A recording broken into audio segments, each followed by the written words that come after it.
Vi har fået nogle oplæg her. Jeg vil måske opsummere lidt på det, og så prøve at tegne et billede på, hvad er det så, hvor er det, vi bevæger os hen, og hvor er det, vi egentlig burde måske bevæge os hen, og hvordan kan vi så gøre det? Vi står, tror jeg, i virkeligheden i en situation i, verdenshistorien, hvor vi begynder at banke hovedet mod nogle mure. Og det er jo ikke sjovt. Noget af det, der driver tingene, det er befolkningstilvæksten, naturligvis på global plan, men ikke så meget i virkeligheden befolkningstilvæksten som sådan, men den der vækst i velstand. Vækst i middelklassen, vækst i forbruget, som jo presser på rigtig mange af de ressourcer, der er. I kan se her nederst til venstre, de der fossile reserver, fordi vi må jo også erkende, at rigtig meget af den samfund, vi nu har bygget op, og alt det velstand, vi har fået, det er baseret på nogle forbrug af ikke fornybare ressourcer. Og det er ikke kun energien, kul, olie og gassen. Det er også vand mange steder. Vi bruger grundvand, overfladevand osv., der ikke bliver fornyet. Blandt andet til vores fødevareproduktion. Fosfor har været nævnt også. Og så er der naturligvis et pres på natur og økosystemer. Primært igen på grund af det her forbrug, og fordi der bliver så mange flere mennesker. Og det fører sig også til noget af det, der diskuteres rigtig meget jo i øjeblikket, som er en del af hele problemstillingen.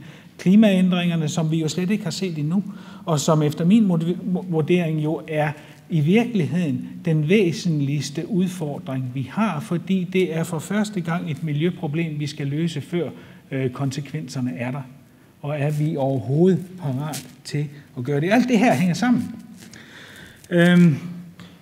Det er jo ikke den her vækst nødvendigvis i forbruget i den nuværende velstående del af verden, der kommer til at drive det. Nej, det er væksten i udviklingslandene, og naturligvis især i øjeblikket især stærkt voksende udviklingslande, men når vi så ser fremad, så er det jo også lande, vi betragter som meget lavtstående i øjeblikket i Afrika osv. De har faktisk væsentlige vækstprocenter, og det kommer til at også udvikle sig fremover. Udfordringen i 2050, frem mod 2050, det er de der 3 milliarder flere mennesker i middelklassen, og den voldsomme vækst, det vil have i forbrug. Jeg kunne ikke lade være med, når vi nu har snakket kriser her, at tage den her figur med. Den viser udledningerne fra det fossile energiforbrug i CO2. Og der er sådan tegnet sådan nogle bølgeskvulp ind, som viser forskellige typer kriser, der så har været undervejs. Nu snakker vi meget om den der finansielle krise. I kan godt se ud af de her udledninger der til sidst, den er overstået. Og det er jo fordi, at det der smule finansielle krise, vi har haft, det er alene et europæisk og amerikansk problem. Den er der ikke i de buldrende asiatiske økonomier. Og det er altså det, der driver det her. Det er ikke vores spotteri her i Europa og USA og andre steder. Nej, det er væksten i de her udviklingslande. Og der er altså så den der sammenhæng mellem øget velstand og hvor meget man forbruger. Og det kan da godt være, at noget af det også er skabt af, at tingene bliver billigere i virkeligheden. Ikke? Også der er selvfølgelig en sammenhæng mellem udbud og efterspørgsel osv. i det her. Men jo rigere man er, jo mere vil man også have kød på tallerkenen. Det er der en klar sammenhæng mellem bruttonational indkomst per person, og hvor meget der så kommer på tallerkenen der. Og det betyder så selvfølgelig også, at vi forbruger mere, end vi har behov for. Her har jeg taget proteinforsyningen i Europa, delt op i en lang række forskellige kategorier. Det interessante er virkelig den stiplede linje der midt i, som viser, hvor meget vi sådan fysiologisk set egentlig har behov for. Og vores indtag af det her protein, som jo meget også er kød efterhånden, er jo ikke betinget af, at vi som sådan fysiologisk set har brug for det. Der er tale om vellevnet.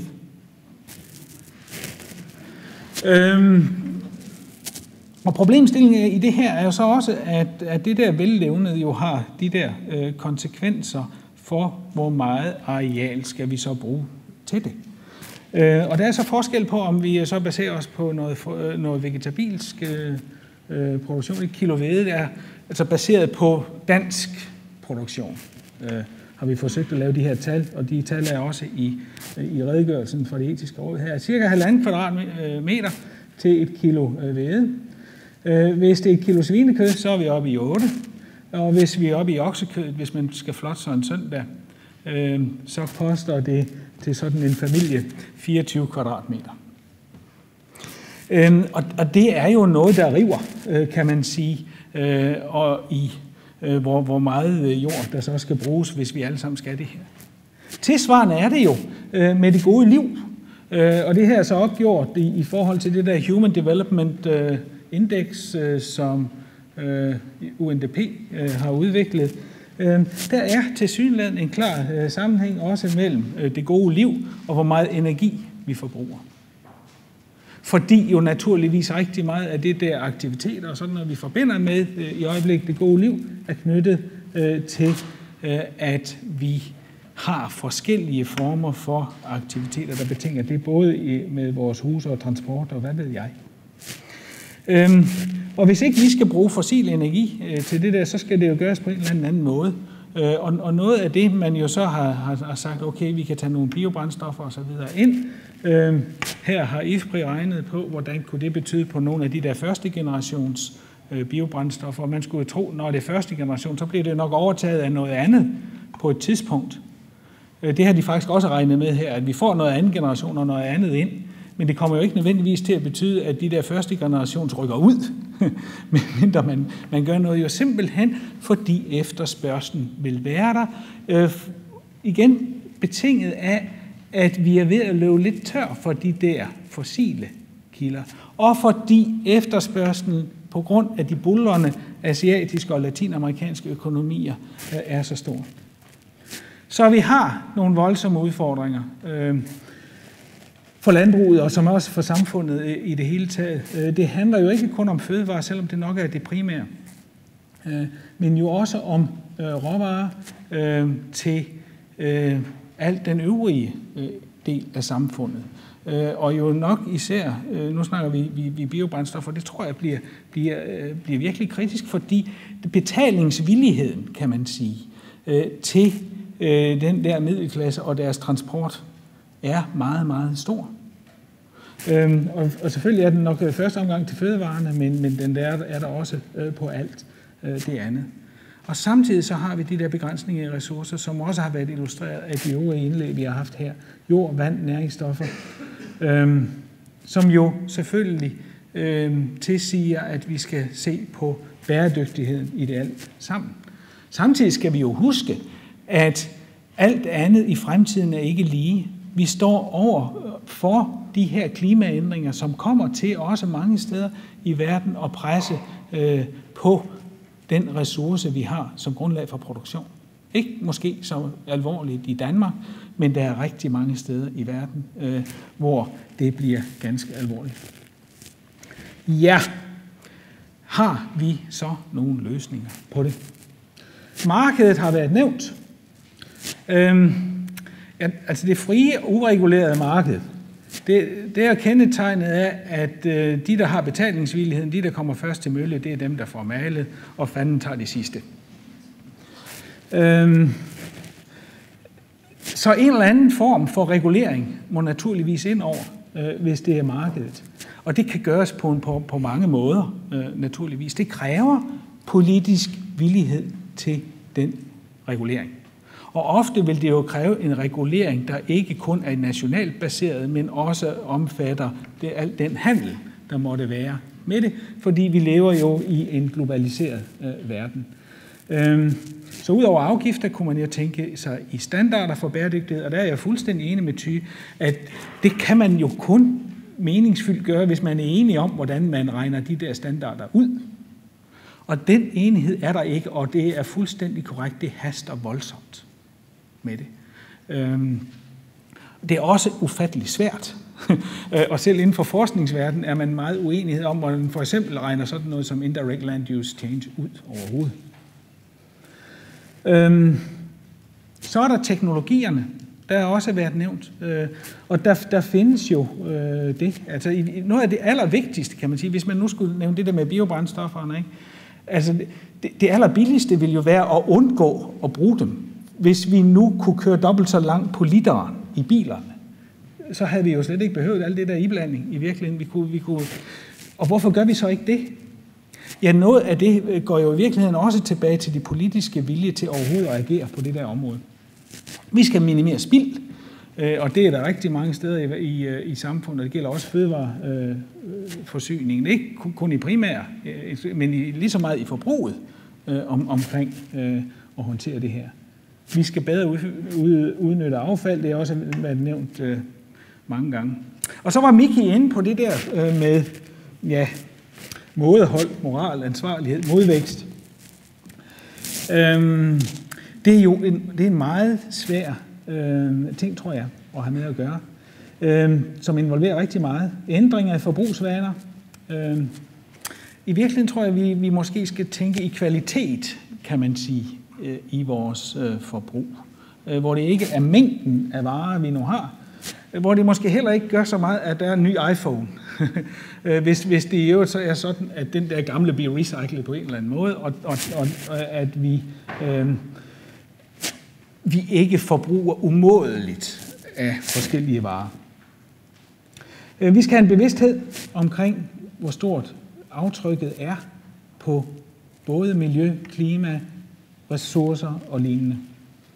Noget af det kan selvfølgelig håndteres med mærkningsordning og certificering, og det er man i gang med mange steder. Vi kunne godt trænge til, tror jeg, at få det systematiseret langt mere. Og så er det der med at gentænke det gode liv, som Miki også har været inde på. Det tror jeg er ret vigtigt, men også ufatteligt svært at tage fat på. Det her er så min sidste slide. Jeg tænkte, hvad fanden skal jeg kalde det? Er det Mission Impossible, eller hvor står vi lige henne? Man kan godt have grund til pessimisme.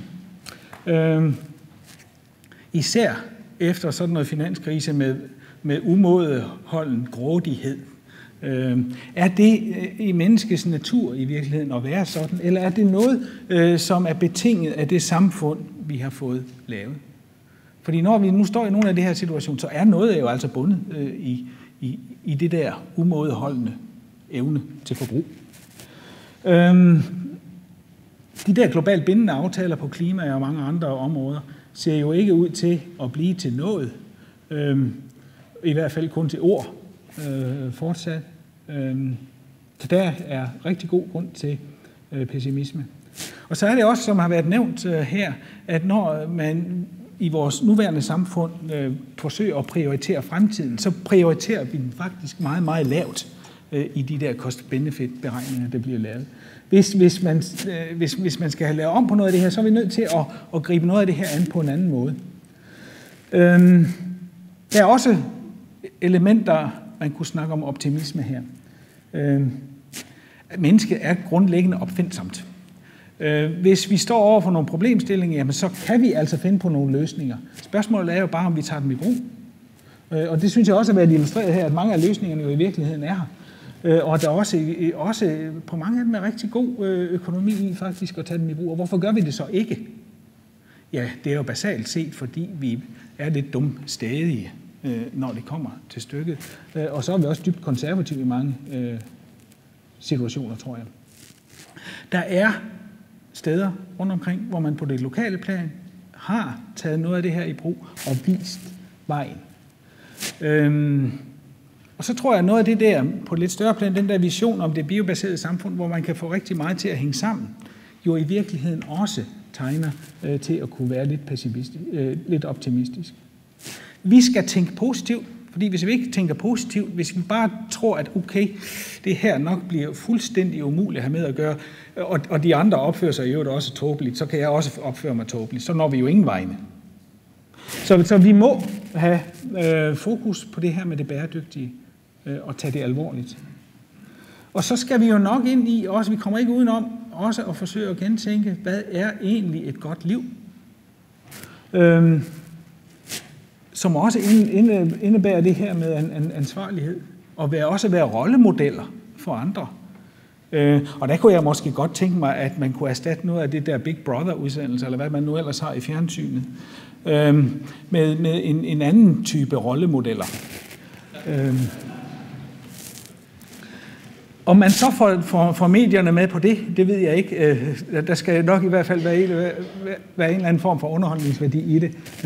ellers gør de det nok ikke. Og et andet problem er naturligvis, hvordan gør man i hele taget det her til en god forretning. Og det kræver, at politikere, medier, alle mulige andre snakker sammen omkring tingene. At man også får en bedre, tror jeg, fælles forståelse af både de udfordringer og de mulige løsninger, der er. Tusind tak, Jørgen.